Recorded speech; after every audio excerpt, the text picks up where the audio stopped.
ან გთხოვთ მესაჭიროება მეორადი ოპერაცია, რომელიც ფეხზე დამაყენებს და ხალხის იმედი მაქვს, თქვენი იმედი მაქვს, რომ დამეხმაროთ.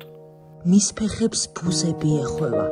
ის მთელი დღე გაუნձრებლად ზის, რადგან ტკივილმა მოძრაობის შესაძლებლობა წაართვა. თუმცა ადრე ჯანიკო ნადირაძე იმერეთიდან ძლიერი ქალი იყო. დილას ადრე იღვიძებდა, ძროხებს წვერიდა, ყველი ამოყავდა, ეზოს და ოჯახს უვლიდა. ყველაფერი 2017 წელს მოხდზე ჩატარებული ოპერაციის შემდეგ შეიცვალა. ოჯახმა ძროხები გაყიდა, რომ პროთეზისთვის ფული გადაეხადათ, მაგრამ ოპერაცია წარუმატებელი აღმოჩნდა. შვების ნაცვლად ახალი ტანჯვა დაიწყო, ფეხი გაუსივდა, ყოველი ნაბიჯი წამებად იქცა.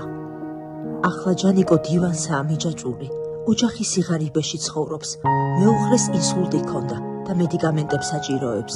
დღეს ჯანიკოს მხოლოდ ერთი იმედი დარჩა, ოპერაცია თურქეთში. ეს მისი შანსია, კვლავ ფეხზე დადგეს და სიცოცხლე უკან მოიბრუნოს. გადარიცხეთ ნებისმიერი თანხა ჩერნოვეცკის ფონდის ოფიციალური საიტის მეშვეობით.